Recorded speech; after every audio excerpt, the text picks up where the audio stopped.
Bonjour, Nicole vous lit le chapitre 40, le fiancé de Léna, avec en exergue la phrase suivante.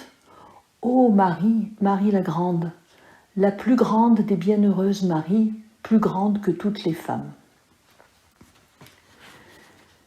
Parmi les visiteurs que Frédéric lui présentait, ce fameux jeune pasteur intriguait Isco plus que d'autres.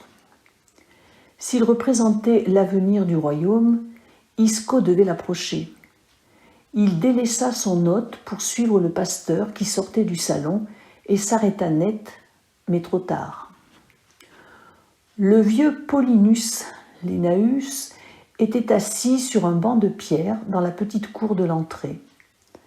Il s'entretenait avec un homme d'apparence robuste, mais dont les habits indiquaient l'origine modeste. Lénaeus aperçut Isco et son regard se figea sur lui. Isco ne pouvait pas reculer, cela aurait paru suspect. Le cartographe redoutait ce personnage suspicieux et intolérant, mais il n'était plus l'adolescent du Vasa.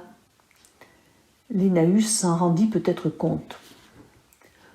Le pasteur fit un geste à l'intention de l'homme qui se tenait devant lui. Celui-ci se retourna un bref instant, regard plongé dans celui d'Isco. La face ronde, le menton légèrement rentré. Un coup d'œil trop rapide aurait pu le faire passer pour un lapon. Le nez écrasé, le front haut, mais avant tout les lèvres charnues, dessinant une bouche déséquilibrée, de travers, le côté gauche tirant vers le bas quand le droit visait le haut. Le coin tombant exprimait un avachissement, signe peut-être d'une perversion de l'esprit, quand l'autre extrémité annonçait l'arrogance et le mépris. L'homme se retourna vivement et quitta le bâtiment avec une démarche chaloupée.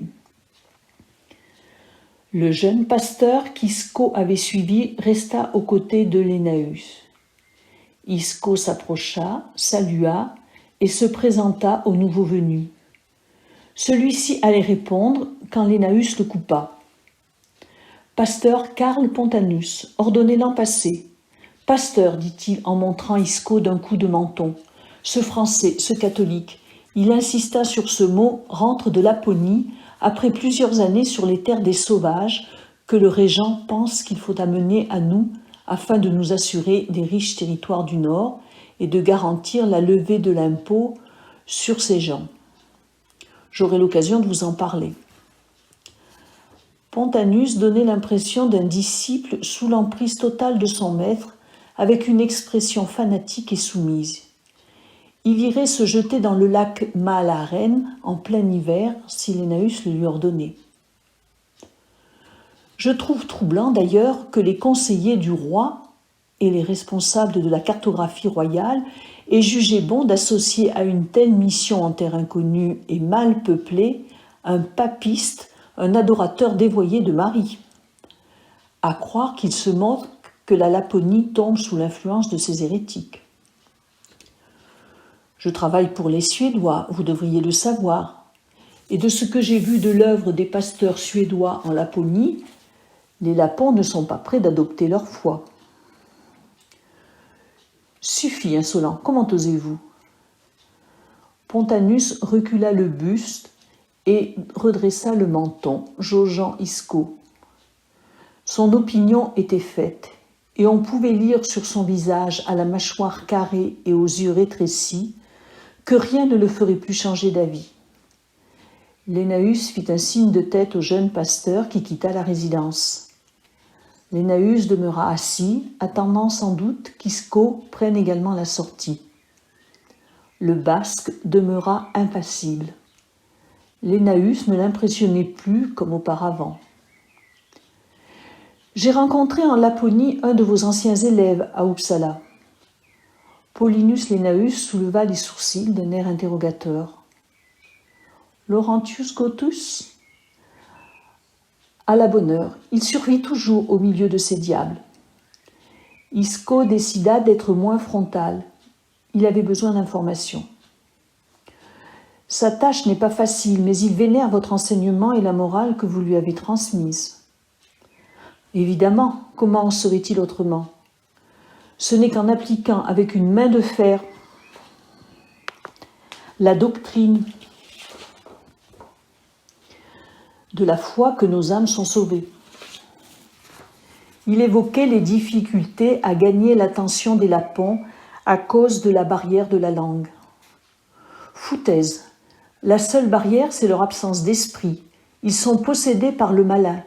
Ils ne sont que sorciers et jeteurs de sorts, comme cette sauvage qui a ensorcelé le Vaja. Vous pensez ainsi qu'elle est lapone? Évidemment. Isko hochait doucement la tête, comme s'il envisageait sérieusement l'argument du pasteur.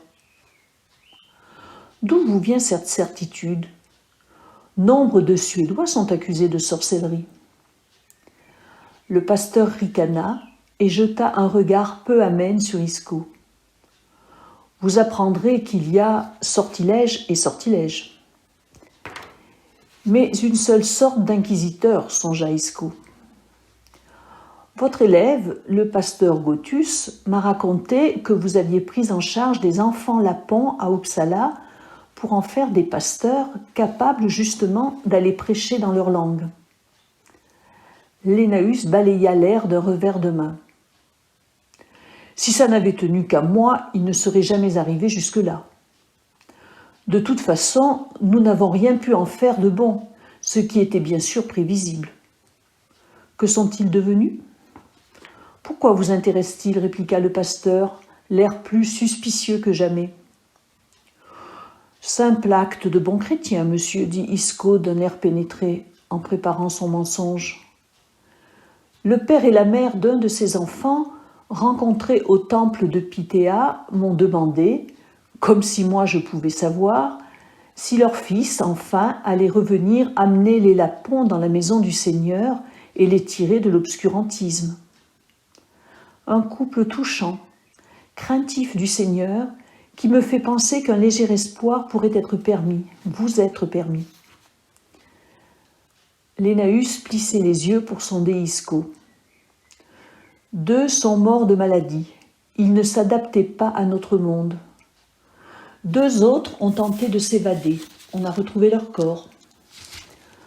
2 encore ont suivi l'enseignement et sont toujours à Uppsala, mais ils n'ont guère les capacités requises. Ceux-là seront au moins capables de lire la parole de Dieu à leur lapon, à défaut de la comprendre et de l'aimer. Quels sont leurs noms, que je puisse peut-être rassurer ces pauvres parents? Lénaeus les donna à contre-cœur, comme s'il ne croyait pas à leur conversion. Père Sari et Anderson Mati. Aucun n'a donc survécu pour retourner prêcher la bonne parole? Un seul a suivi l'enseignement avec un certain succès, gagnant même la confiance de ses maîtres jusqu'à ce qu'il dévoile son vrai visage de mécréant possédé et disparaisse. Que la peste soit sur cet Isaac qui est ri. Tchuss, terminé.